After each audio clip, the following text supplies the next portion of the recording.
বন্ধুরা, বিয়ের আগে সাবধান, ঠিক আছে? নামাজটা ভালো করে শিখে নেবেন।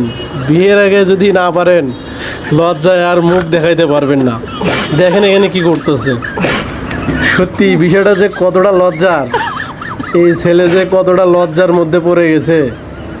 তো আপনারাও সাবধান, বিয়ে করার আগে অবশ্যই শিখে নেবেন, বিষয়টা যেন মাথায় থাকে, তা না হলে এরকম লজ্জার মধ্যে পড়ে যাবেন। দেখেন কি একটা অবস্থা।